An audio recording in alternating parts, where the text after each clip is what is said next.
Le Club 1906, l'émission 100% Racing en podcast. Bonne écoute.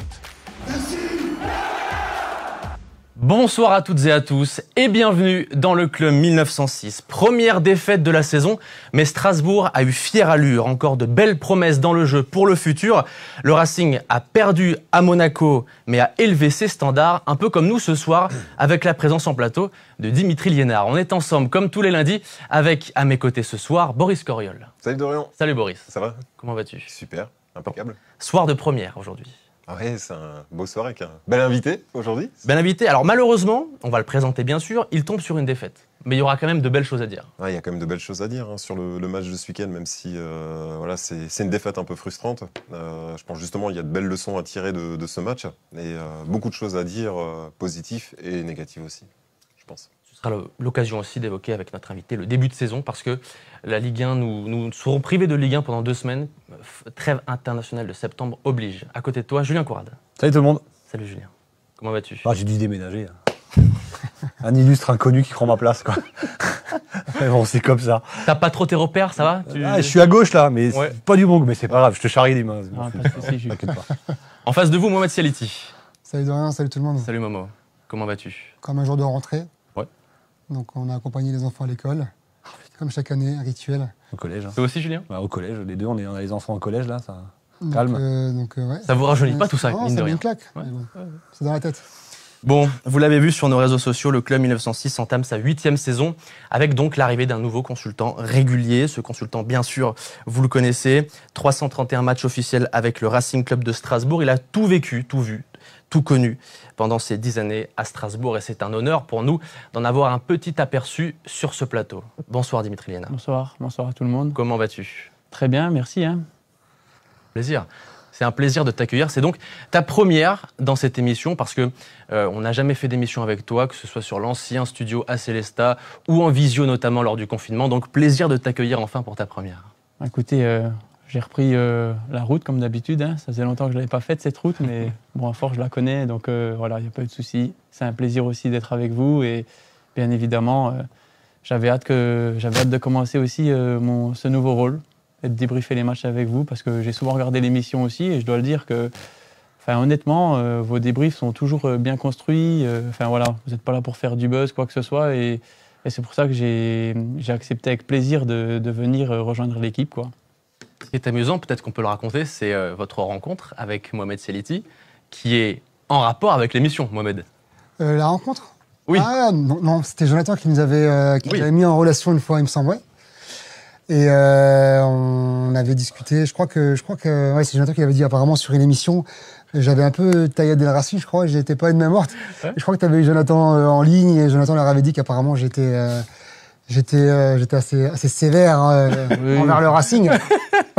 C'était la première chose qu'il a vu de toi, Mohamed. Jonathan avait dit, exactement. Donc anecdote assez sympa. Ouais. Bon les amis, vous connaissez la petite musique, n'hésitez pas à partager cette émission pour la faire connaître au plus grand nombre. Je salue bien sûr Florent Fichière, Elliot Eringer et Héloïse Franchi qui nous accompagnent ce soir. Merci, c'est l'occasion quand même de vous remercier les amis, vous êtes déjà plusieurs centaines à nous suivre en direct et évidemment plusieurs commentaires qui sont contents et heureux de te retrouver. Bonjour Dimitri, bienvenue à la maison du Racing, bienvenue Dimitri Liénard, bon retour chez toi, bonne émission à tous. Voilà, alors vous l'avez vu sur nos réseaux sociaux, on a eu beaucoup de messages, on vous en remercie d'ailleurs. À ce jour, la vidéo d'annonce que tu nous as procurée, Dimitri, a accumulé plus de 230 000 vues sur nos réseaux sociaux. Donc c'est une sacrée annonce et on est ravis d'être avec toi ce soir.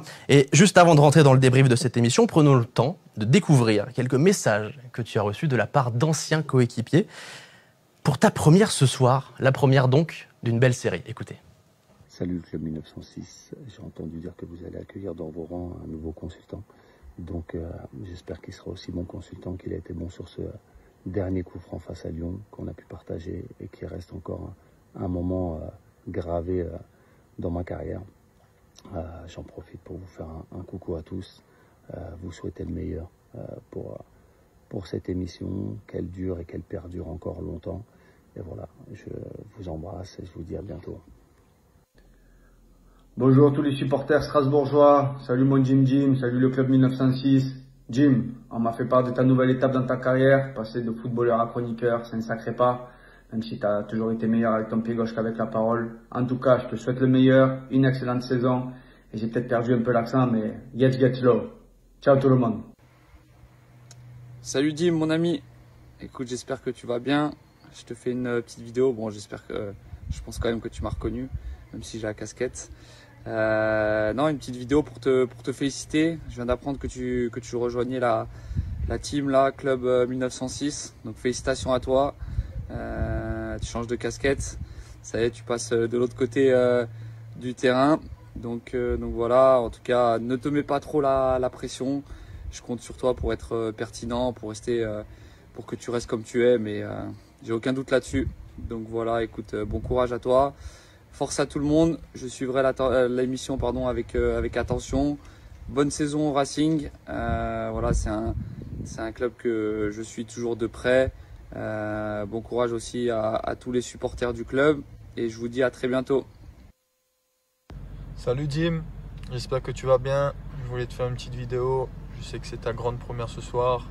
Une nouvelle expérience qui commence. Donc je voulais te souhaiter bon courage, amuse-toi bien, prends du plaisir. Mais attention, ne dis pas trop de bêtises. Allez, bisous. Voilà, les bienvenus sont faits. Écoutez, ça fait plaisir. Ces messages chaleureux me touchent directement dans le cœur. Ça fait plaisir de revoir les anciens coéquipiers. Et voilà quoi. Voilà, Gonz, je me souviens encore, comme si c'était hier, le maillot est presque encore déchiré quand j'ai marqué le but. Pablo aussi, je discutais dernièrement aussi avec d'anciens coéquipiers, voilà, ce qui devenait. J'en ai discuté avec toi, Momo, l'autre jour, en plus, quand tu es venu à la maison. Et puis, Adri et Ludo, voilà, c'est des amis très proches que j'ai souvent au téléphone. Voilà, on fait souvent des débriefs de match aussi. J'étais chez Adri pour voir le match Lens-Lyon. J'étais chez lui, donc voilà, encore merci à eux. Et ça fait toujours plaisir de voir les anciens coéquipiers. En tout cas, vous voyez, ils vous suivent aussi, donc c'est que votre émission est plutôt bonne parce qu'on avait quand même de sacrés joueurs là, qui vous ont parlé aussi, qui suivent l'émission. Donc voilà, on va essayer d'être meilleur que sur le terrain alors. Hein. Eh bien, essayons, ça y est, c'est parti, rentrons tout doucement dans le débrief de cette défaite donc hier soir sur le terrain de l'AS Monaco, 3-2. Strasbourg avait donc un déplacement pas du tout évident à négocier, Boris, Julien. Défaite 3-2, je le disais à l'arrivée, mais une prestation globalement intéressante avec des choses positives à tirer. Ouais, bon, d'abord, il y a le négatif. Je trouve que l'entame de match était, à mon sens, assez catastrophique. Je vais dire le contraire. C'était. Je te laisse parler, tu verras. Ouais. Non, je trouve qu'ils sont vraiment pas rentrés dans le match. Et la première erreur, c'est catastrophique. On n'a pas le droit de faire ça à ce niveau. En fait, on se donne le bâton pour se faire battre. Et une équipe comme Monaco, déjà, tu l'abordes différemment que les autres équipes, sans leur faire offense. Mais pour une fois qu'on avait un jeu qui pouvait être ouvert, tu commences le match quasiment en leur donnant un but. Donc tu commences ton match avec un handicap 1-0. On en parlera avec Julien Conrad notamment. C'est horrible, c'est trop dur. Julien, ta perception de ce match? C'est une montée en puissance sur 90 minutes qui est quasi linéaire, comme depuis le début de saison en fait. Avec un premier quart d'heure qui est pas bon, évidemment, mais qui est pas bon parce que Monaco allait nous chercher là où il fallait. Tu sentais que les temps de pressing et sur nos temps de passe c'était juste comme il fallait. Et le but vient de là. Le pressing est déclenché au moment où Augsburg fait sa passe latérale. Derrière, Penders fait un peu n'importe quoi, mais voilà, on espère que ce soit la première et la dernière fois. Et derrière, l'équipe, elle se réveille au fur et à mesure, en fait. Et c'est pas la première fois. Alors, c'était moins flagrant contre Metz et Nantes, parce qu'en face, il y avait moins d'adversité. Mais j'ai trouvé qu'on est dans les mêmes temps de passage que sur les premiers matchs, avec une grosse fin sur la dernière demi-heure. Rageant, par contre. Mohamed. Moi, j'étais inquiet avant le match de Monaco. Et puis, au début du match, j'étais encore plus inquiet quand on a pris le but assez vite et on a pris le bouillon pendant 10-15 minutes. Et puis on a vu Racing sortir la tête de l'eau au fur et à mesure du match. Et on les a vus monter en puissance. Je les ai trouvés très très bons physiquement sur la fin, puisque ce match-là, on n'est pas loin de le gagner. Alors c'est un Racing aujourd'hui décomplexé parce qu'on aurait pu aller jouer le match nul à 2-2. Eh ben non. On voit que le coach, c'est la victoire ou c'est la défaite. Il n'y a pas de juste milieu. Mais c'est un Racing audacieux, voilà, qui me plaît aussi. Donc je pense que c'est de bon augure pour la suite et que ça va payer un moment. Dimitri. Non, moi je trouve que c'est une défaite encourageante. Comme Momo, j'étais vraiment... j'avais peur avant le match. J'étais curieux de voir ce qu'allait donner ce match-là. Parce qu'on avait joué, comme l'a dit Julien, on avait joué Metz et Nantes, voilà, sans dénigrer les clubs. C'est une équipe qui monte de Ligue 2. Nantes, c'est une équipe, ça fait 3-4 ans qui se sauve à chaque fois sur les dernières journées. Et là, je me suis dit à Monaco, on sort d'un match de barrage, où on se qualifie jeudi soir, où les joueurs ont pu fêter un petit peu, ont pu relâcher la pression. Et je me suis dit, on va à Monaco, ça va être difficile. Mais finalement, j'ai été très très surpris de cette jeunesse encore sur le match. Aller à Monaco, perdre 2-0, on reviendra après sur les scénarios, ce qui s'est passé durant le match. Mais voilà, Boris, tu dis que début catastrophique, mais après c'est le jeu qui veut ça du Racing. Forcément, quand tu prends des risques de ressortir le ballon depuis derrière, d'avoir un système hybride, que les joueurs dézonent, des fois on voyait Douk partir sur Akliouche, on a bien vu qu'il y avait un marquage individuel. Ouais. C'était de l'individuel, donc des deux côtés. Forcément, la moindre erreur, tu la payes cash. Donc non, moi franchement, j'ai vraiment surpris de ce Racing Club de Strasbourg parce que il n'y avait pas Bakwa à démarrage, il n'y avait pas Emega, t'as pas Doué sur le terrain, t'as quand même perdu Habib Diarra, t'as perdu le gardien, t'as perdu Santos, donc t'as perdu une colonne vertébrale quand même assez importante. Et franchement, aller faire un match comme ça à Monaco avec une équipe, c'est assez impressionnant. Ouais, ouais, avec beaucoup de changements dans l'équipe.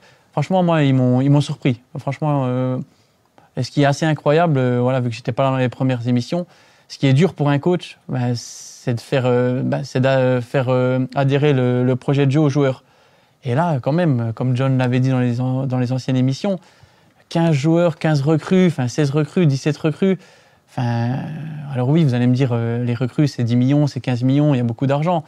Mais j'ai l'impression que le coach, il arrive à faire adhérer à ses joueurs rapidement le projet de jeu, quoi. Parce que quand vous changez 10 joueurs, 12 joueurs, puis pas des moindres, quoi, c'est des joueurs qui sont partis, c'est assez impressionnant, quoi, que les joueurs adhèrent aussi rapidement au projet, quoi. Franchement, chapeau au coach.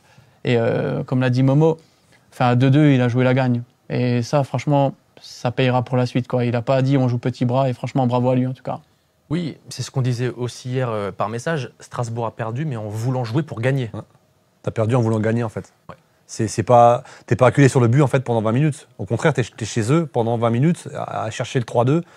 Et puis tu prends ce but, tu prends un but sur un 6 mètres, quoi. Je veux dire, c'est moi ça qui me dérange. Tu prends un but. L'équipe est tellement haute que tu prends un but sur un 6 mètres adverse. Peut-être qu'on va revenir après.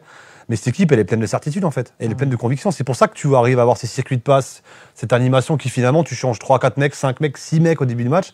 Et ben, elle les joue comme la semaine dernière à Nantes. Et c'est ça qui est fort. Et Julien, là, tu joues une équipe qui joue la Ligue des Champions, quand même. Hein. 4-2-4, tu verras rarement ça cette année. Oui. Là, tu joues une équipe. Et puis, Monaco, j'ai regardé Lyon-Marseille hier soir. Franchement, je me suis fait chier. Alors, désolé d'être cru. Mais Monaco, c'était quand même puissant. On a vu quand même de la qualité. Golovin, Akliouche, Balogun, qui a mis le feu quand même, malheureusement, à Augsburg hier. Franchement, on a vu un vrai bon match, quoi. Et j'ai discuté avec un ancien coach. Ce qui a dur, ils ont joué à Brøndby, comme je vous l'ai dit, la pression qu'ils relâchent, ils sont qualifiés. Bref, de jouer les matchs à 17h. Moi, avant, c'était 15h le multi. Là, c'est 17h. Il fait 20 degrés, 25 degrés. Rejouer les matchs, remettre tout de suite la machine en route et tout, c'est ce qu'il y a de plus dur 3 jours après, quoi. Moi, c'est ça que j'avais peur, Momo. Les matchs du jeudi soir en Conference League, vu que je n'étais pas là, il n'y aura pas de problème, parce que voilà, la plupart des équipes, on ne les connaît pas. Mais par contre, les matchs d'après, c'est ça qui me faisait peur. Mais là, ce que j'ai vu hier, ça m'a rassuré totalement. Il y a encore une chose à confirmer, c'est que cette année, on a un banc de touche qu'on n'avait pas l'année dernière. Ouais. Encore, on le voit sur le match d'hier, les entrants ont fait énormément de bien. Quasiment tous. Hein. Ouais. Tout le monde a répondu présent. L'année dernière, quand on avait un changement, on ne savait pas trop comment on allait terminer le match. Là, il y a clairement une plus-value qui a apporté l'équipe. Tout le monde est au niveau, en fait. Et on le dit, c'est une belle performance de sortir ce genre de contenu face à Monaco. Surtout, Dimitri le disait, quand on a joué un match couperé en Ligue Conférence 3 jours plus tôt et que l'équipe de Monaco était fraîche. Ouais, c'est ça, et surtout la réaction. Moi, c'est ce qui m'a plu par rapport aux gamins qu'on voit. C'est se relever. Tu perds 2-0. Alors, il y a quand même des erreurs. Moi, je reste sur le début du match où, effectivement, on joue le jeu à chaque fois des relances. Mais ouais, le gardien, non, à un moment, tu dégages. Petrovic faisait pareil aussi. Je me souviens qu'on reprochait beaucoup aussi à Petrovic. Mais Petrovic a aussi eu des débuts difficiles, il ne faut l'oublier, au Racing quand il est arrivé. Donc, c'est vrai que là, il a fait des erreurs flagrantes. Mais je pense qu'il faut quand même un petit peu attendre avant de le juger. Oui, ça c'est sûr. Mais l'erreur, après, il y a grotesque. Il y a un détail important, c'est que Penders, il est gaucher et qu'elle arrive sur son pied droit. Donc je pense que mais Dim l'a dit avant aussi, dans l'ADN du Racing, aujourd'hui, c'est plus balancé, c'est derrière, de prendre des risques. La consigne, c'est contrôle-passe, c'est pas mettre une mine devant. Donc, je pense qu'il doit la péter, mais bon, c'est comme ça. D'ailleurs, tu le dis, elle arrive sur son pied droit. Et il est gaucher. Il s'orienter, et ensuite son contrôle du gauche, même si c'est son pied fort, lui échappe un peu, et c'est comme ça qu'il perd le ballon ensuite. Mais après, ce premier quart d'heure, enfin moi je trouve qu'on a pris un bouillon tactique en fait, où Monaco est venu nous chercher super haut. Tu disais avant, Doucouré qui va chercher Golovin, parce qu'en fait c'est de l'individuel, hein, c'est du 1 contre 1 sur tout le terrain. Et ce 4-2-4, parce que c'était vraiment hyper offensif, a mis en difficulté le Racing quand même sur le premier quart d'heure. Moi, c'est là qu'on a eu peur. Julien, c'est ce que je viens de t'expliquer avant, ce sera les matchs d'après Conference League qui seront difficiles à se remettre dans le bain. Enfin, c'est ce premier quart d'heure qu'il va falloir bien gérer à chaque fois. Parce que voilà, quand tu fais des déplacements, ou alors j'ai vu que les déplacements, on n'irait pas à l'autre bout de l'Europe, dans l'Est extrême, mais quand tu reviens le vendredi matin, ou que tu peux prendre l'avion, que tu rentres à midi, c'est ça qui sera le plus dur, je pense, en Conference League après le match. Ça sera de se remettre dans le bain tout de suite, surtout si tu joues le dimanche en multiplex. Bon, les matchs sont à 17h15 maintenant, il fera un peu moins chaud, mais quand il fait 25-30 degrés, qu'il faut te relancer la machine, ça sera le plus dur, je pense. Mais voilà, ils ont quand même fait du 1 pour 1, les deux équipes, comme tu l'as dit. Hein, des fois, on voyait même Doucouré avec Akliouche tout en haut, Moreira tout en bas à gauche avec Thésée. Enfin, franchement, c'était assez impressionnant. C'était un jeu tactique des deux côtés, quoi. Voilà. Après, Monaco, comme tu l'as dit, Boris, marque ce but un peu casse-croûte. Mais voilà, comme ils perdaient 2-0. Les gosses, ils reviennent à 2-2. C'est assez incroyable. Hein. Parce qu'en fait, il y a une insouciance de dingue. Il y a une chance, mais aussi une force mentale, une force de caractère dans cette équipe. Quoi. Et puis, on reviendra sur les buts. Moi, au bout d'un moment, on dit qu'on fera étape par étape. Mais au bout d'un moment, les hors-jeu, au bout d'un moment, stop. C'est ou pour tout. Mais on va y revenir, je pense. Oui, on y reviendra après. On va y aller. C'est parti. Abordons le premier but refusé par le Racing Club de Strasbourg. 33e minute de jeu. Je vais laisser nos amis en régie mettre l'image, la capture d'écran, qui correspond donc à cette situation de jeu. Au départ, c'est un 1-2 avec Barco et Moreira. Un centre et une tête de Panicelli, mais regardez pourquoi le but de l'attaquant argentin a été refusé. Que vous inspire cette image? Alors, bien sûr, c'est une situation que l'on voit souvent. On peut regarder l'image à l'écran. Florent Fischer en régie. On va s'attarder dessus. C'est une situation que l'on voit souvent, ces fameuses lignes qui se chevauchent. La rouge est-elle à gauche, est-elle à droite? Que vous inspire ce genre de situation? Ça m'inspire que ça se joue au centimètre. Si c'est le même centimètre pour tout le monde, ça ne me dérange pas. Mais je pense qu'un très gros club de Ligue 1, pour ne pas le citer, là, il n'y a pas hors-jeu. D'ailleurs, il n'y a qu'un ralenti. C'est ce qui me dérange, c'est qu'il n'y a qu'un ralenti derrière. Il n'y a pas d'angle inversé, etc.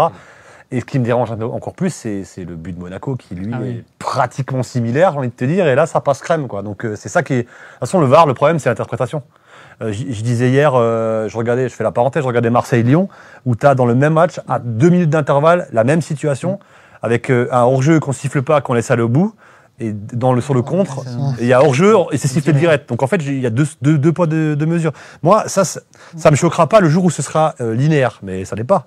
Non, puis Julien, est-ce que tu as vu, j'en discutais avec Momo aussi pendant le match, le but de Monaco quand il le valide, l'angle qu'ils nous mettent pour la ligne. Peut-on voir justement l'autre image? Ils nous mettent un angle. C'est ça qui est bizarre. Regarde, qu'est-ce que tu veux voir là? C'est là où ça porte à confusion, tu vois. C'est l'angle. C'est la même caméra, même secteur du terrain. D'accord. Il t'empêche de mettre le. Et puis, moi, pour aller plus loin, Julien, je ne sais pas si vous vous souvenez, il y a 3 ans, la première année avec Julien Stéphan, où on prend le but contre Paris, Icardi, où on est bien dans le match, on prend un but où, moi, à cette époque-là, je jouais piston gauche.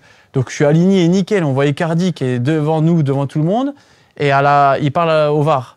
Et je me rappelle, c'était Monsieur Léonard au VAR, parce que voilà, c'est presque le même nom. Et ils sont venus vers nous quelques semaines après pour nous dire, excusez-nous, on s'est trompé. On entendait dans le camion qui nous disait, déplace la ligne, remets la ligne, attends, remets-la un petit peu. Au bout d'un moment, les hors-jeux, en discutant avec d'anciens coéquipiers ou même des coachs, c'est hors-jeu. Moi, je serais pour favoriser le jeu. Ouais. Arrêtez vos hors-jeux d'1 centimètre, d'un ongle, d'un bras. Pour favoriser, et puis que les défenseurs ne lèvent pas le bras. Pour moi, le but du Racing, il est totalement valable. Quand ça se joue sur la même ligne ou que tu es au contact avec le défenseur, laissez le jeu jouer. Faisons en sorte que le football, il y ait des buts. Et donc, je crois que c'est Arsène Wenger, qui voulait faire ça, que les hors-jeux, à partir du moment où tu es en contact avec ton défenseur, validons le but, tout simplement. Comme ça, au moins, il n'y a plus ces histoires de lignes et de trucs. Il faut arrêter les conneries. Vous avez vu, même Liam Rossignol, il a dit, expliquez-moi comment le but de Monaco, hier, pour moi, tous les jours, il y a hors-jeu. Si tu me refuses le but du Racing, tous les jours, le but de Monaco, il est hors-jeu hier. Et tu peux pas m'expliquer autre chose. Donc dans ces cas-là, tu préférais donner l'avantage à l'attaque. À partir du moment où tu es sur un talon, des fois un doigt de pied où on comprend rien, une cheville, un truc, à partir du moment où tu es en contact avec ton défenseur pour favoriser les actions offensives, laisser le jeu jouer. Par contre, si tu n'es plus en contact avec ton défenseur, tu es hors jeu, voilà. Mais je serais pour qu'on fasse du football comme ça.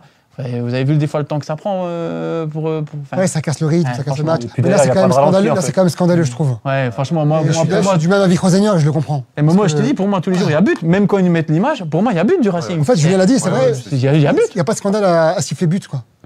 Mais il y a un point technique aussi à mettre en avant, et ça on en avait discuté tout à l'heure, et je pense qu'il y a beaucoup de gens aussi qui ne le savent pas. Ils pensent que la VAR, en fait, c'est quasiment automatique. La ligne, elle se fait par rapport à cette avancée. Et là, un on humain en a d'ailleurs qui met la discuté ligne. avant, et c'est un humain qui met le Le point. curseur, quoi. Ouais, et c'est vrai que ce point, sur des pixels, enfin, Oui. ça joue à rien du tout. Et comment tu veux, sur une image qui est, alors même s'ils jouent et s'ils arrivent un peu à l'agrandir, comment tu vas être aussi précis? C'est pour ça que je te dis, Boris, je serais pour que, comme je vous le dis, je crois que c'est Arsène Wenger, tout à fait. Voilà, qui en avait parlé.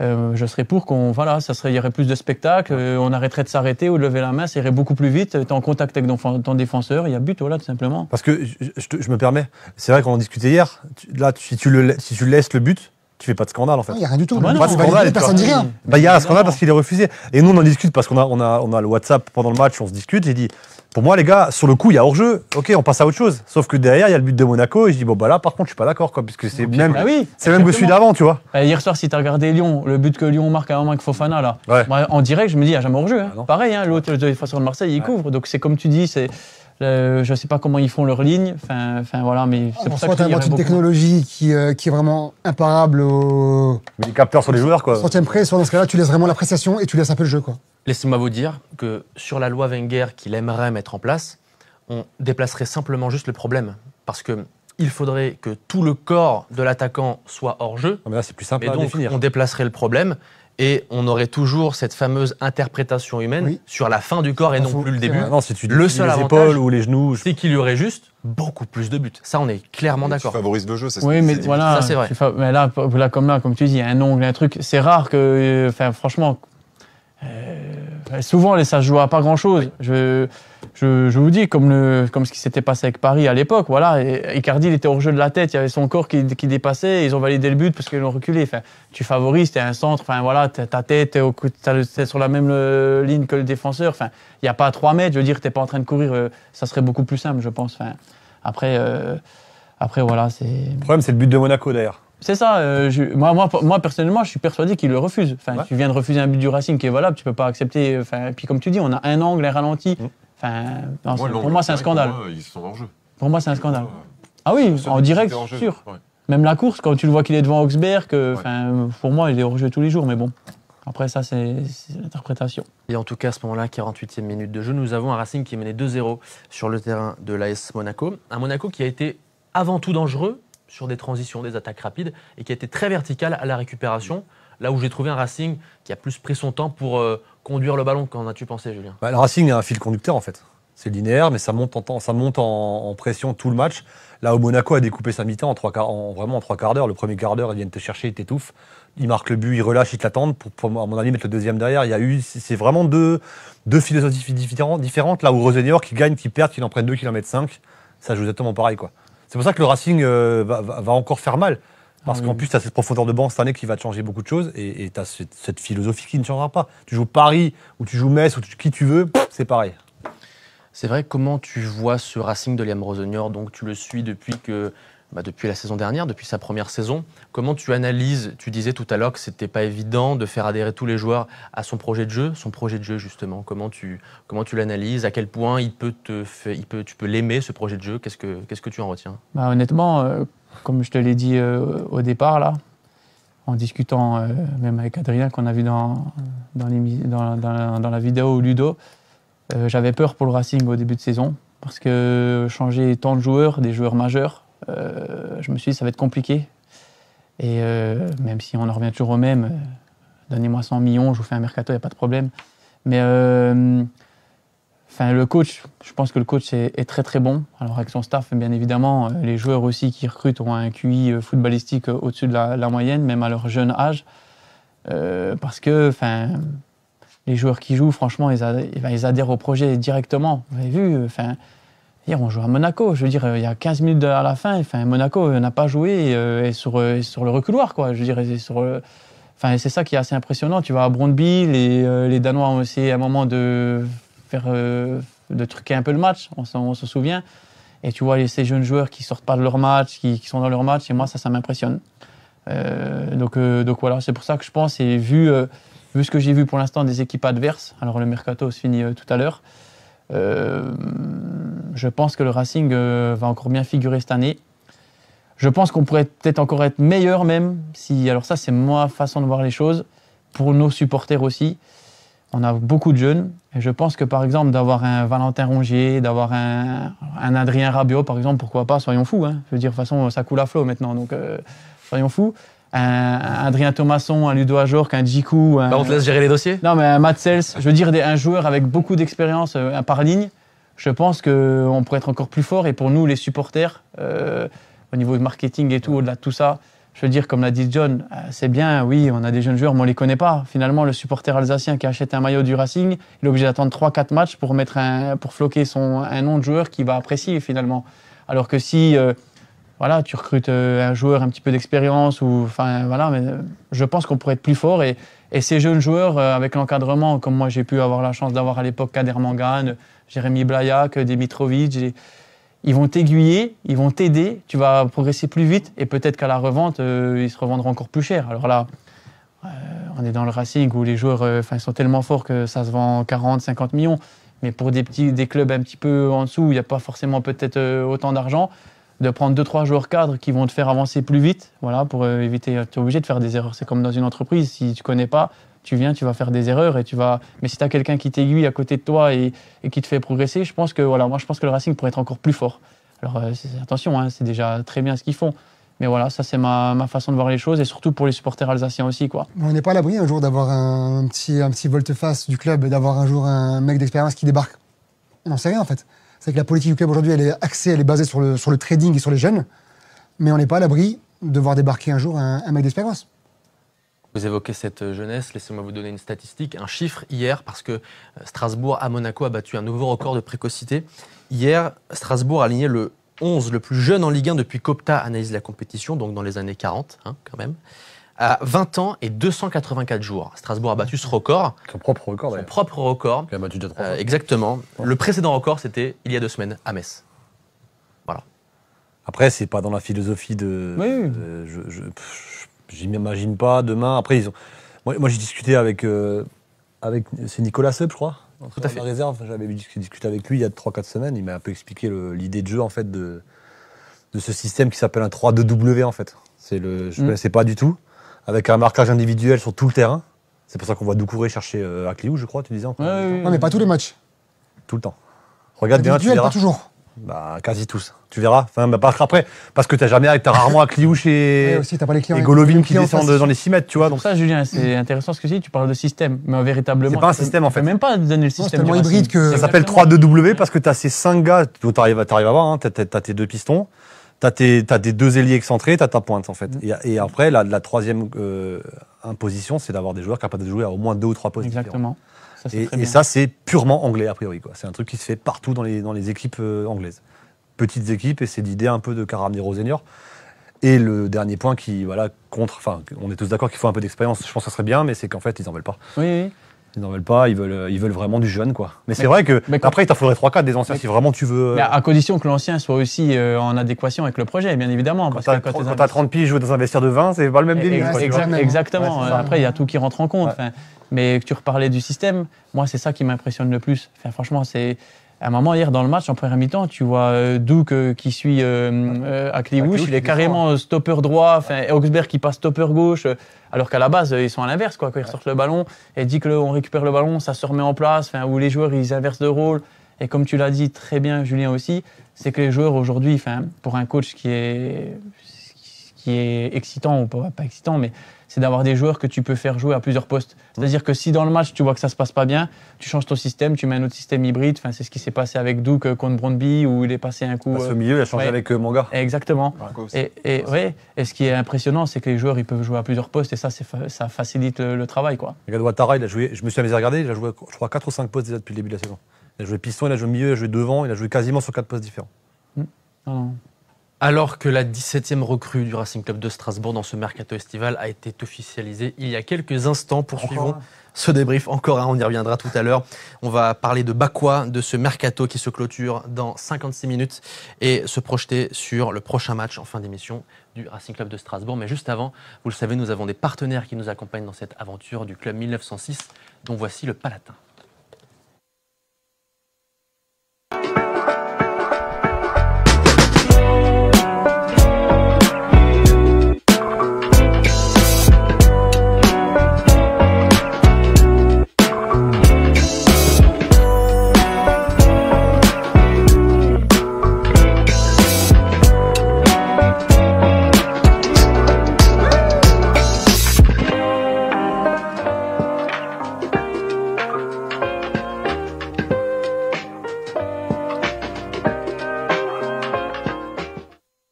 Évoquons la seconde période du Racing hier à Monaco par le prisme de Dylan Bakwa. Dylan Bakwa, il est notamment entré à la pause et comme à chaque fois depuis le début de saison, c'est lui qui a fait la différence, Julien. Ouais, c'est le Bakwa de son arrivée en fait. Moi, autant le Bakwa l'année dernière, il m'a moins plu, tu vois. Je trouvais qu'il était moins tranchant, mais là cette année, il est en train de repartir sur des standards encore plus forts qu'à son arrivée. Et c'est le facteur X, hein, c'est le joueur qui te fait basculer le match. Déjà parce que quand il rentre, je pense qu'en phase, tu commences à trembler un petit peu. Et puis il a cette qualité de frappe, de passe, le but qu'il met, il est exceptionnel, quoi. Comment on fait pour mettre ces demi-volées comme ça ? Écoutez, c'est à l'instant T, tu réfléchis pas, mais comme vient de le dire Julien, moi, Bakwa, ce serait une grosse déception qu'il parte et un gros manque pour le Racing, puisqu'on l'a vu que... Alors je vais abuser un petit peu, mais pour moi, c'est le Désiré Doué de Strasbourg.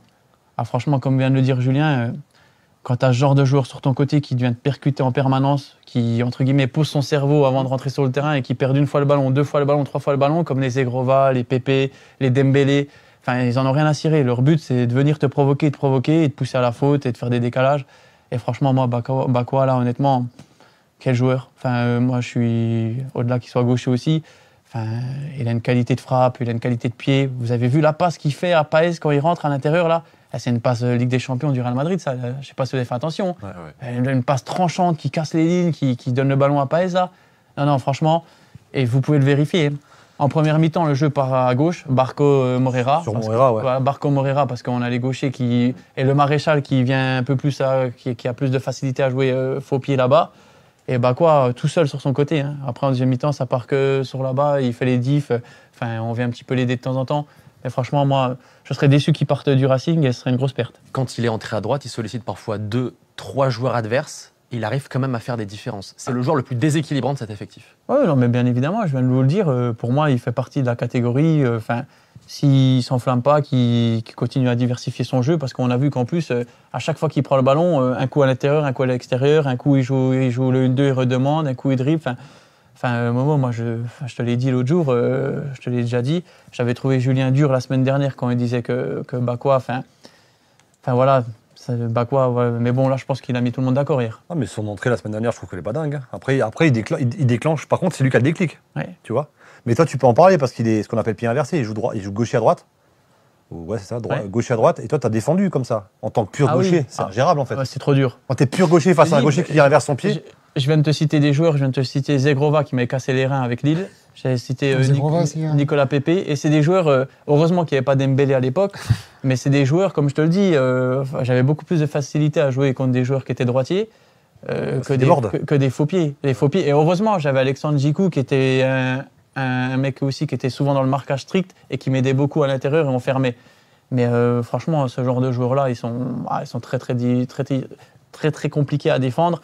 Et comme vous me l'avez très bien dit, hein, ils rentrent, il y a un aspect psychologique qui se passe aussi où les défenseurs défendent en reculant. Je ne sais pas si vous le voyez, ils n'ont pas envie de se faire éliminer ou de se faire mystifier, comme on dirait. Je ne sais pas si tu l'as remarqué, moi, les défenseurs sur ce genre de joueurs ne défendent plus de la même façon. Et ça, par contre, quand tu commences à rentrer dans la tête des joueurs, C'est que voilà.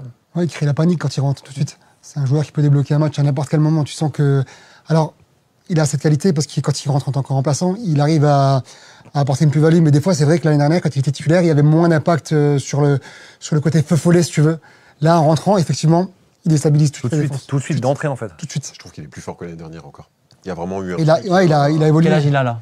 25, 24. Espoir, donc il a pas 25. Il a 22 ans. 22 ans, t'imagines, Julien, 22 ans. 22 ou 23? 22, 23. L'année dernière, c'était quoi? Sa première saison, deuxième saison? Deuxième, mais quand il arrive, il est vraiment au-dessus. C'est vraiment au-dessus de la meute, je trouve, quand il arrive avec Manga.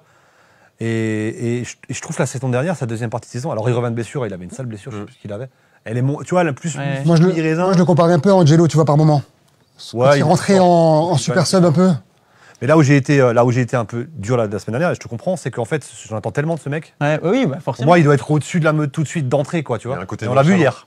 Mais Boris. Souvent, il marche, il est un peu. On a l'impression qu'il n'a pas envie et d'un seul coup, il va exploser. Mais là, aujourd'hui, la question, c'est qui va le remplacer dans ce rôle-là, tu vois.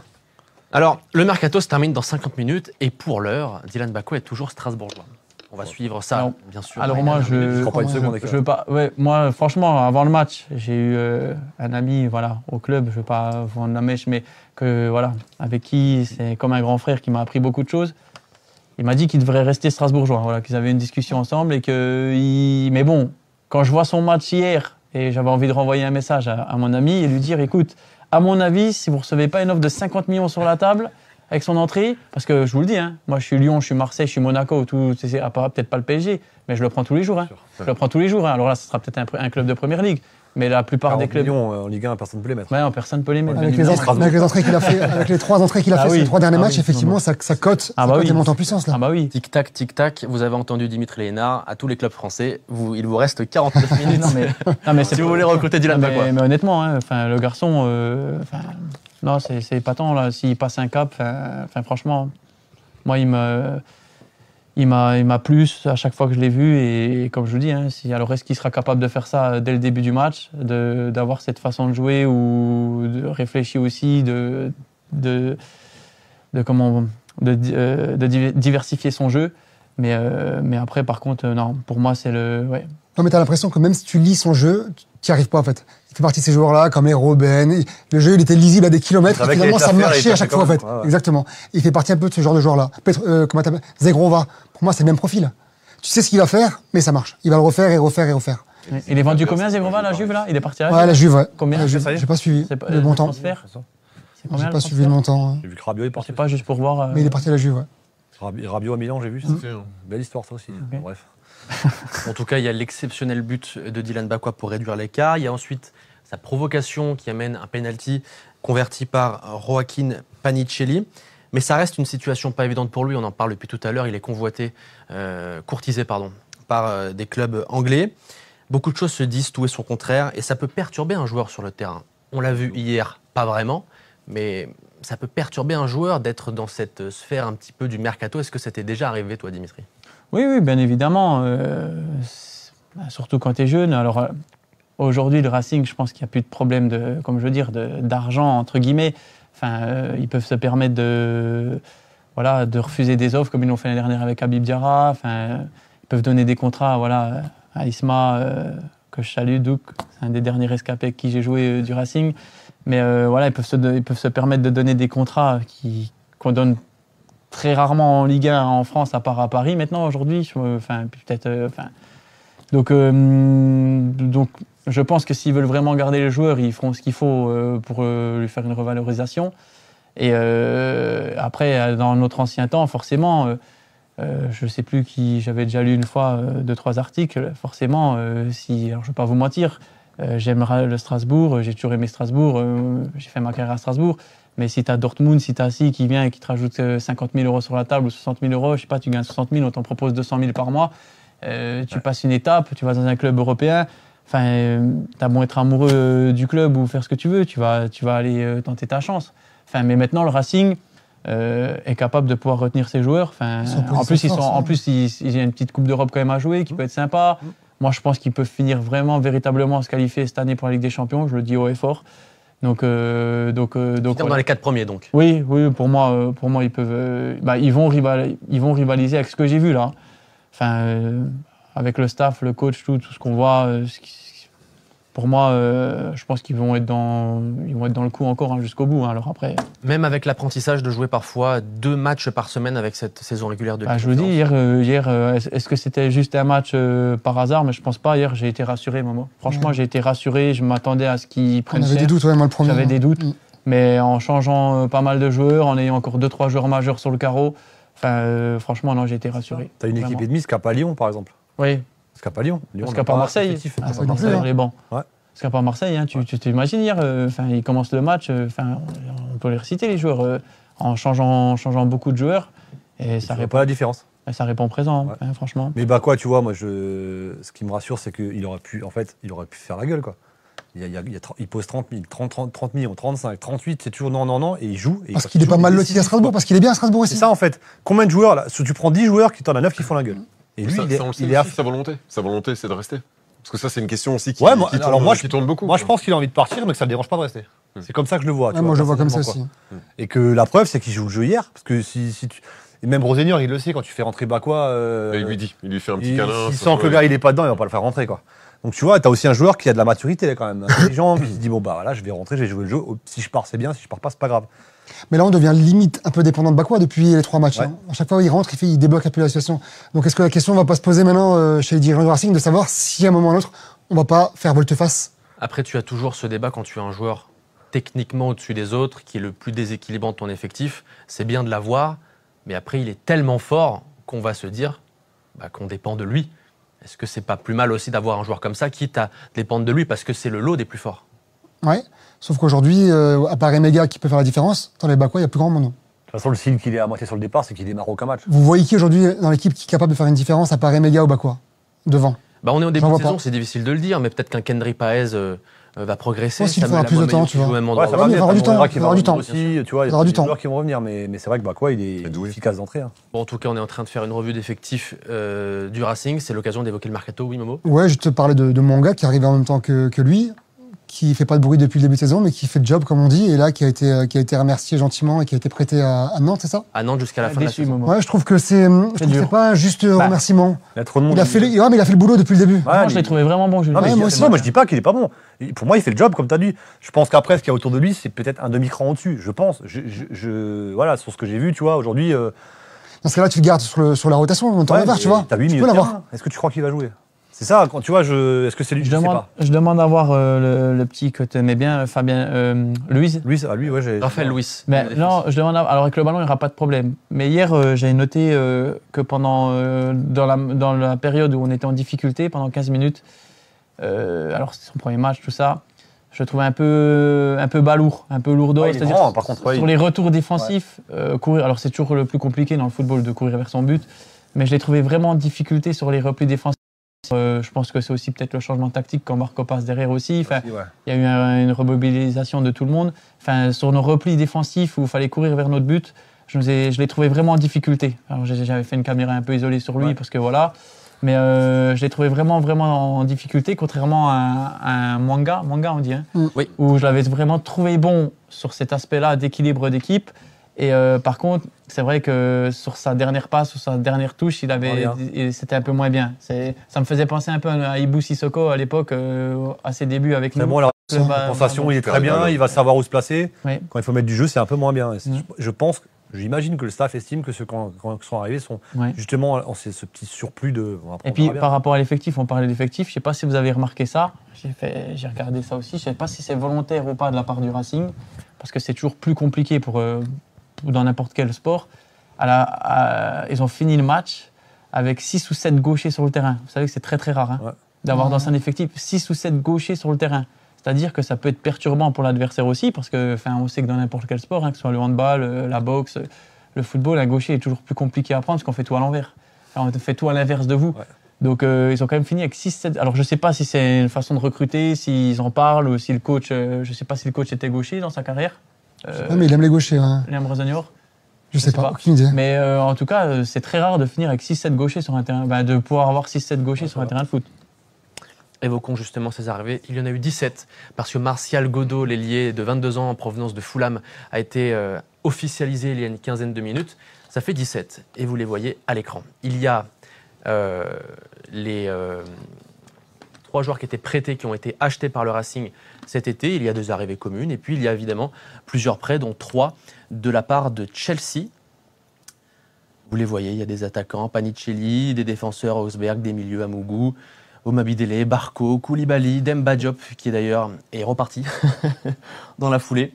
Samuel Smith, qui va peut-être aussi partir. Réponse dans 45 minutes. Amo Ameyo, Oyedele, Badjik le gardien, Sarr qui est revenu de Chelsea, Penders le nouveau gardien, Paez, Raphaël Luis, vous en parlez messieurs, et Enciso.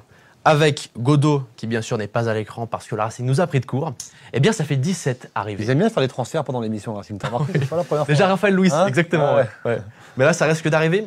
Alors, il reste 40 minutes, je surveille. Hein, T'as rentré un attaquant qui joue côté droit, pied gaucher, et t'en as un qui attend pour partir, quoi.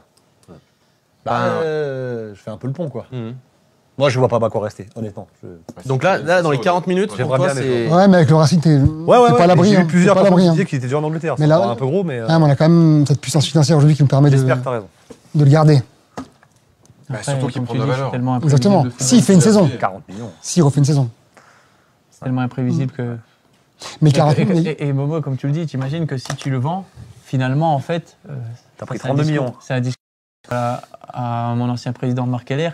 Alors finalement, si tu le vends, avec 3 joueurs que tu as vendus, tu rembourses tes achats, en fait. C'est fait, hein. En fait, tu as une équipe, on va dire, tu as une très grosse équipe, et en vendant 3 joueurs, tu rembourses finalement. Donc il va te dire, bah, écoute, Dimitri, on a mis 100 millions, oui, effectivement, mais on a rentré combien?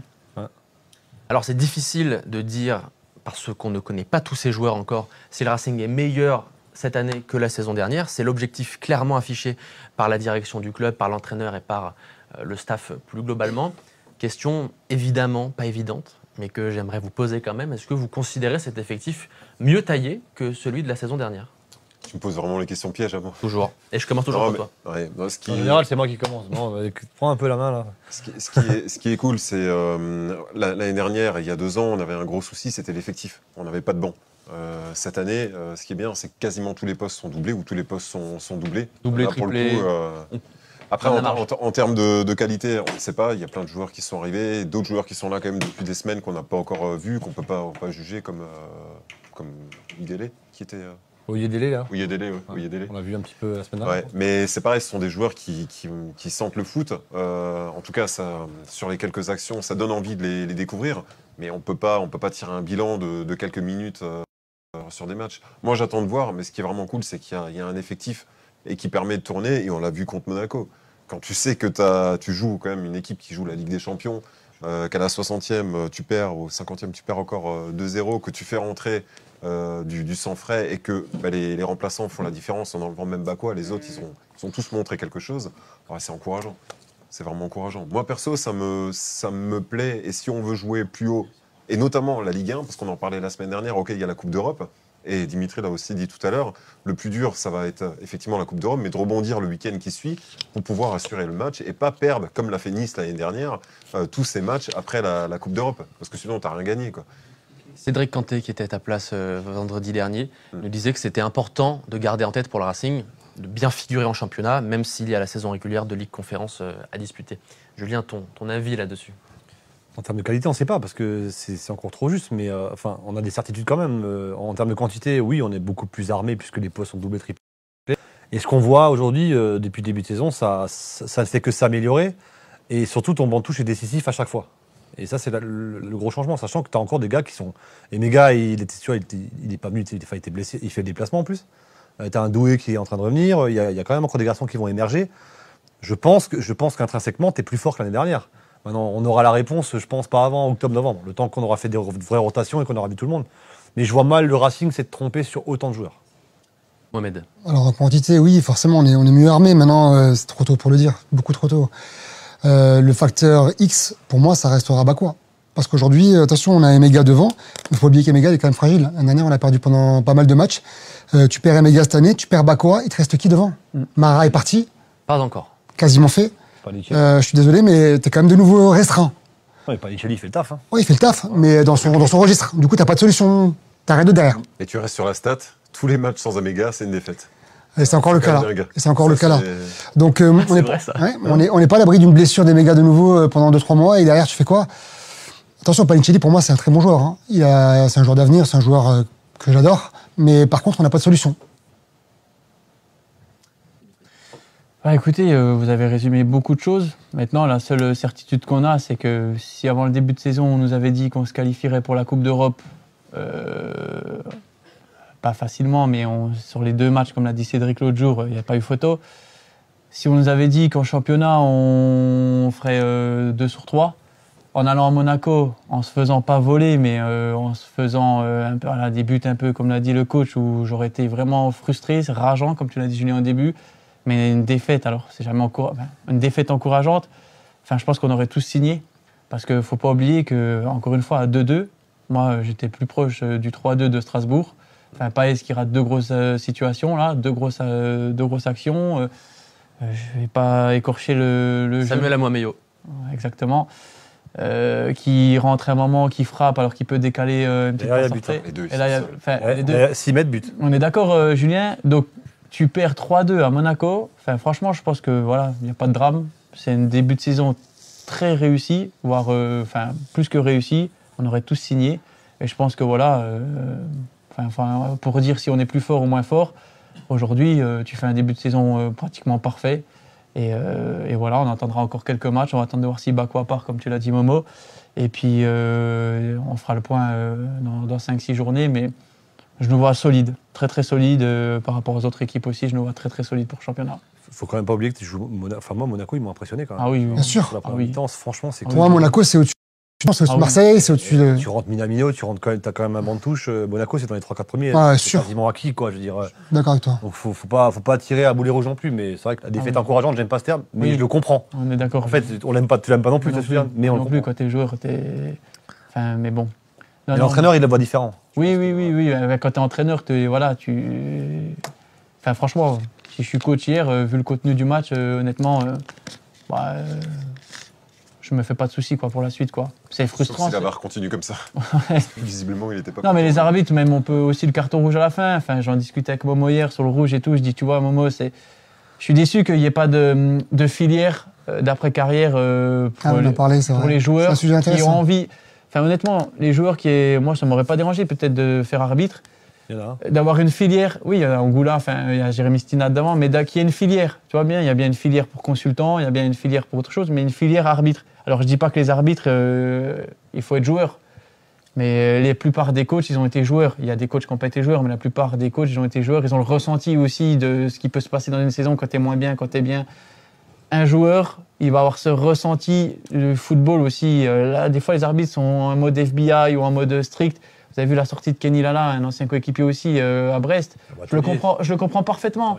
Là, c'est l'archétype de l'arbitre qui veut pas discuter. Mais exactement. De haut, quoi. Lui, c'est une catastrophe. Ouais, c'est le syndrome du petit chef. Ouais, une catastrophe. Mais je le comprends parfaitement. Je veux dire, au bout d'un moment, essayer de dialoguer. Enfin, Kenny, je pense que sur l'action où le gardien prend rouge, parce que voilà, il juge mal la trajectoire, on fait un petit décalage, mais il met rouge en dehors coup franc. J'ai discuté avec Adrien, parce qu'en plus, c'était Lens-Brest, c'était Adrien contre Ludo. Enfin, pas de problème. Mais à partir du moment où le VAR revient, siffle le penalty, pourquoi tu ne reviendrais pas sur ton rouge et que tu ne mettrais pas un jaune au gardien ? Et je pense que Kenny, c'est ça qu'il a voulu dire ça. Et à la fin du match, tu essaies de voir, Eric Roy qui parle, qui prend carton rouge, Roy qui prend rouge. Tu vois, ils ne veulent pas discuter. Surtout lui, il est vraiment spécial. Oui, mais je disais, moi j'ai toujours eu une bonne perception avec les arbitres, ça passait plutôt bien. Voilà, en tant que capitaine, j'arrivais toujours à. J'ai pas de problème j'ai pas eu de problème avec la plupart des arbitres, à part 2-3. Mais je trouve qu'ils sont pas assez dans le dialogue, je trouve qu'ils sont... Voilà, je trouve que c'est dommage et je trouve que d'avoir des joueurs qui puissent des fois devenir arbitres aussi, ils auraient ce ressenti football. Tu vois, hier soir, l'action, la simulation. Oui. 3 minutes pour voir qu'il y a simulation. Ça va, tu vois, que t'es joueur, t'as un autre ressenti aussi. Toi, le carton rouge que Nzingula prend, enfin, si t'es arbitre, tu te dis, bon, allez, il y a un peu de frustration, il y a un peu de ci, il y a de ça, tu mets un jaune, basta, il y a le match, il est pas méchant, ça se passe bien. Parce qu'au final, Thésée, c'est lui qui se retourne aussi en voulant, tu vois, et on punit le geste. Je sais de quoi je parle, à Francfort, j'ai perdu mes nerfs. On punit la réaction. C'est que Franck Leboeuf, c'est ce qu'il disait aussi, on punit la réaction. Mais au final, il n'y a pas mort d'homme, ça va, il a mis un petit coup de pied, ça va, l'autre il tombe, mais arrêtez voir, on n'est pas des fiottes, c'est bon. Je veux dire, un carton jaune, le match s'est bien passé, merci, au revoir. Oui, à ce moment-là, c'est la frustration. Voilà, et c'est là que je dis qu'un ancien joueur, je l'ai vécu, tu peux aussi ressentir un peu parfois ce que les joueurs peuvent ressentir, tu vois, Momo ? Ouais, mais d'ailleurs, le Racing l'avait fait, mais à l'inverse, en travaillant avec M. Schneider. Tout à fait. Dans le staff, au quotidien. Exactement. Mais l'inverse, le joueur qui va du coup ramener une plus-value un peu à sa relation, si tu veux, un peu au coach, ça n'existe pas. Donc c'est une idée qui peut être intéressante, vraiment. Exactement. Vraiment. J'aimerais donc plus d'ouverture peut-être et de dialogue entre joueurs et arbitres. Bah, c'est ce que souvent les joueurs reprochent, quoi. Souvent. Il y a une barrière, en fait. T'as l'impression que des fois, il y a une certaine barrière. Alors oui, des fois, il y a des joueurs qui sont chiants, il n'y a pas de problème. Mais je trouve que d'avoir des joueurs qui deviennent arbitres, c'est pas mal aussi parce que tu as la perception des choses. Tu sais, des fois, cette frustration de fin de match ou cette frustration un petit peu de, tu vois, je veux dire, t'es pas là à faire le chef, tiens, je te mets un rouge, c'est bon, le match. Des fois, t'es un peu frustré tu vois, t'as l'adrénaline. Des fois, tu fais des choses sur le terrain. C'est vrai que si tu te revois, tu te dis, mais je suis débile. Tu vois? On a tous fait. Mais c'est vrai que la plupart des joueurs sont quand même dans une approche assez courtoise quand ils vont voir l'arbitre. C'est pas pour aller en découdre. Il n'y a pas des Guendouzi tous les jours, en fait. Non, mais c'est vrai.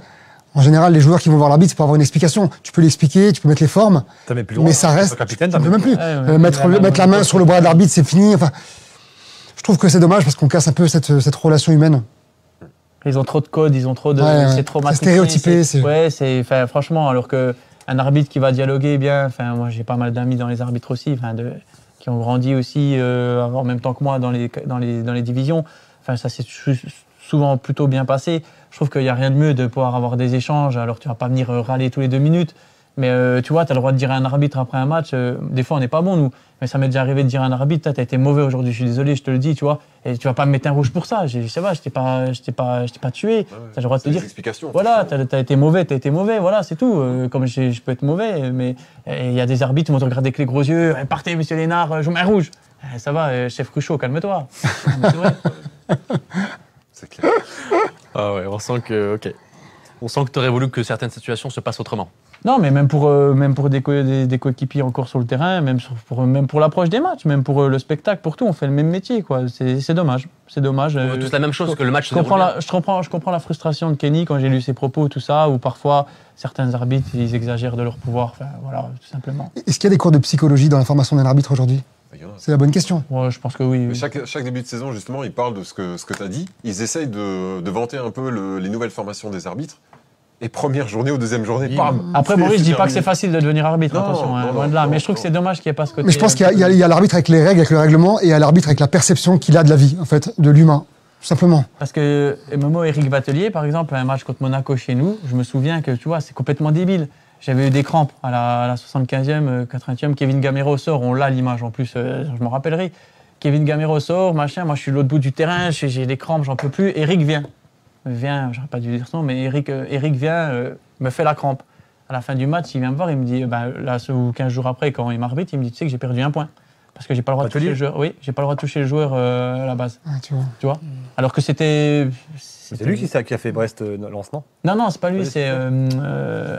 J'ai oublié son prénom, le rebeu Momo là. Oui, avec ses gros yeux là, quand il te regarde là. Mais tu vois, c'est tout con, hein, Maurice. Mais je veux dire, on fait partie du même truc, on est sur le terrain. Tu me fais la crampe, j'avais personne vers moi.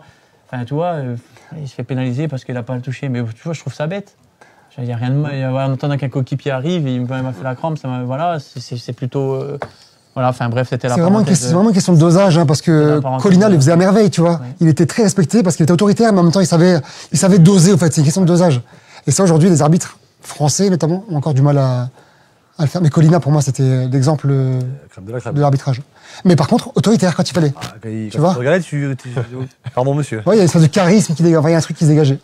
Messieurs, nous sommes dans les dernières minutes de cette émission, la première de Dimitri Liénard.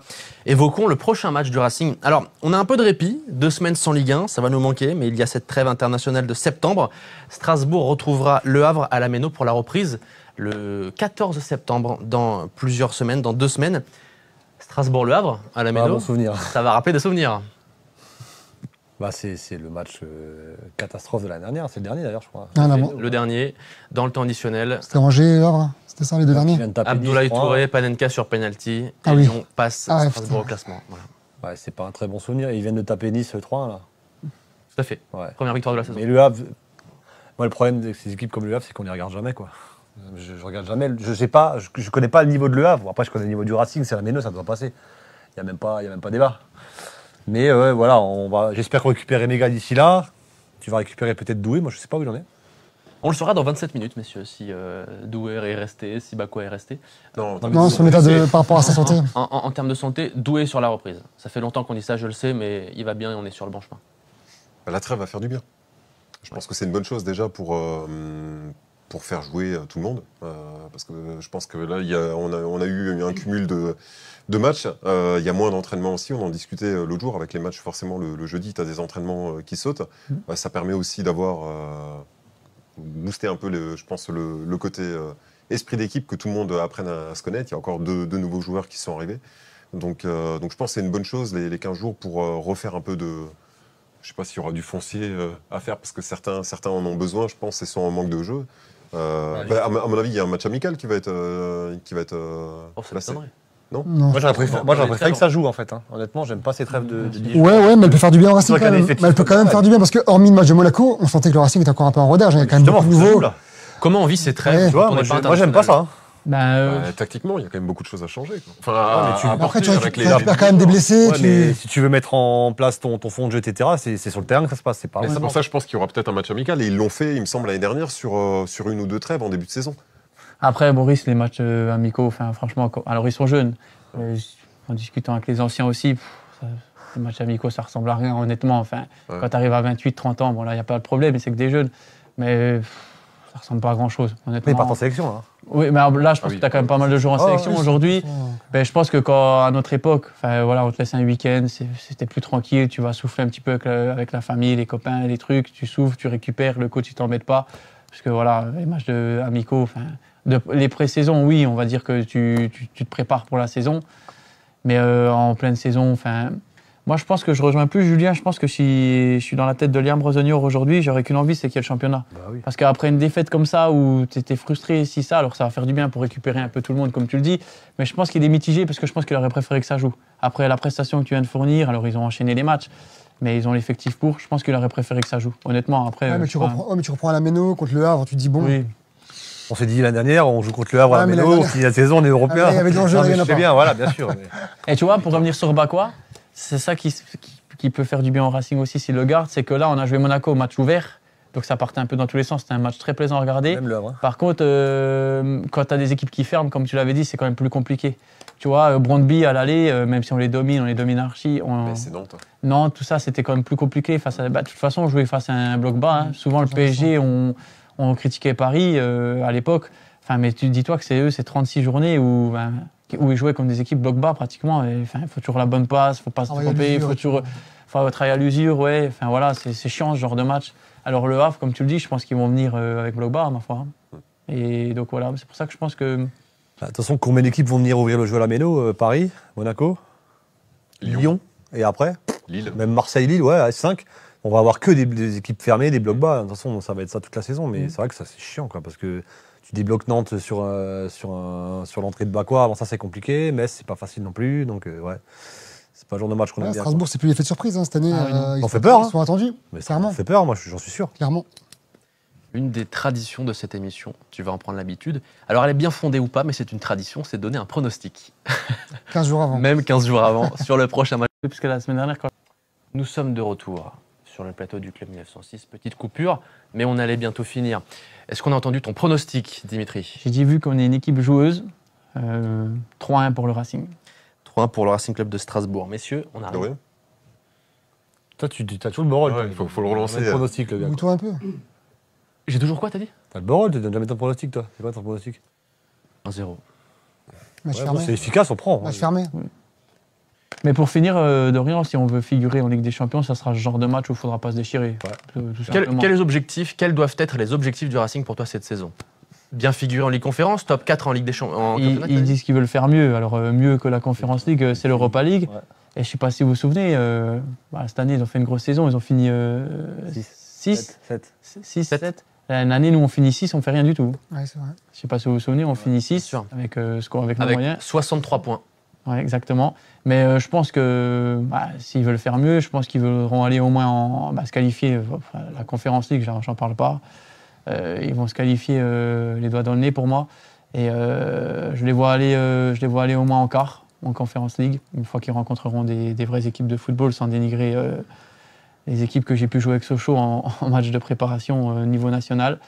Mais en championnat, moi, je les vois finir dans les 5. Et en Ligue Conférence, bien y figurer, ça veut dire quoi? Quart de finale minimum? Quart de finale. Quart de finale pour Pardon, moi. j'ai pas Quart de finale pour moi. Très Je les vois bien. Et Mega, félicitations à lui aussi. Je ne connais pas spécialement, je ne suis jamais trop revenu dans les vestiaires. C'est quelqu'un qui prend la parole, qui assume. Franchement, bravo à lui pour son début de saison, parce que de parler, dire et faire, il y a la mer. T'as d'autres rimes comme ça, n'hésite pas. On les prendra avec grand plaisir. Messieurs, c'est la fin de cette émission. Merci d'avoir été là. Merci beaucoup, Dimitri Liénard. Merci à vous, en tout cas. J'espère que j'ai été bon pour la première. Comment t'as trouvé? Ça va? Pas trop de pression? Ça, on a le temps de parler, ça va? Justement, je ne sais plus, c'est Adri qui disait la pression, mais ils savent très bien que je la bois en général. La pression, elle est au bar.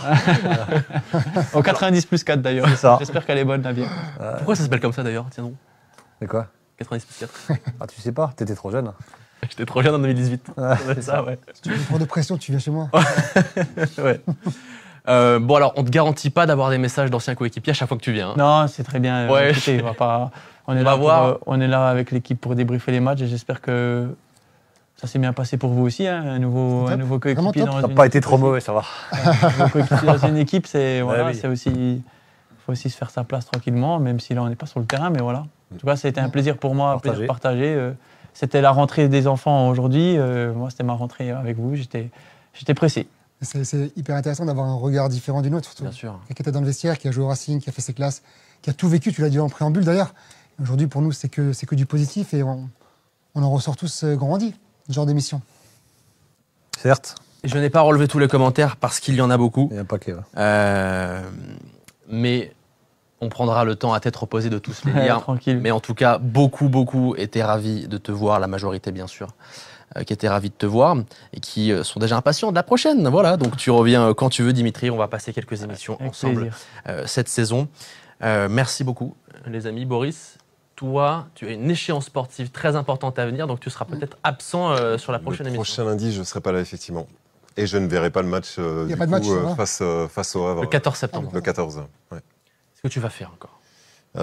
J'ai été qualifié au championnat du monde Ironman, qui a lieu du coup le dimanche 14 septembre. C'est pas un film. À Ah, Nice. c'est vrai. Ah, où tu crois. Machine. C'est pas le super-héros qui a un cœur bleu là, non, c'est pas ça? C'est un peu cette image, mais ouais.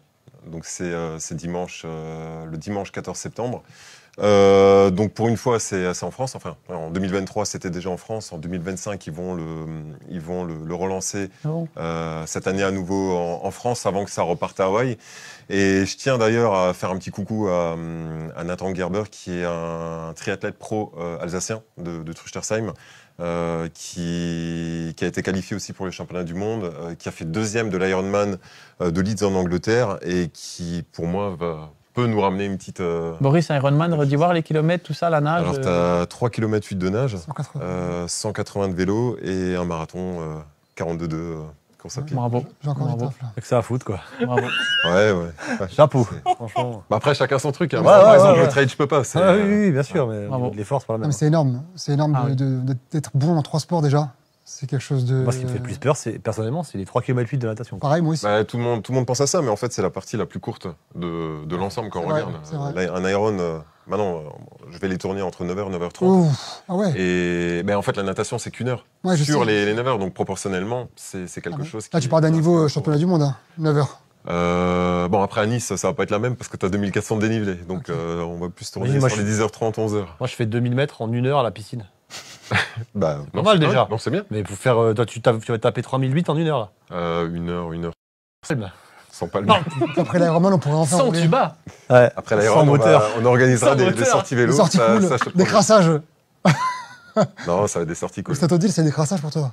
Ouais, ça pique Ouais, quand c'est un même. petit décrassage. Ça pique. Ça pique, mais on fera ça. Avec Ça peut être une plaisir. idée d'ailleurs de le proposer à tous les abonnés de Direct Racing de faire des sorties comme ça. Pourquoi pas? Pourquoi On pas? a plein de projets à... Donc là, tu ramènes pas le BMX. Plein de projets sportifs. Pardon? Tu prends pas le BMX. Oh, non. Des sorties trail, Ah, bah, des sorties vélo. pas de soucis, les gars. Bien les amis, il reste 17 minutes dans ce mercato. Pour l'instant, on en est toujours à 17 arrivés. On va se dire au revoir. On va vous remercier beaucoup d'avoir été là pour la première de notre nouveau consultant Dimitri Liénard.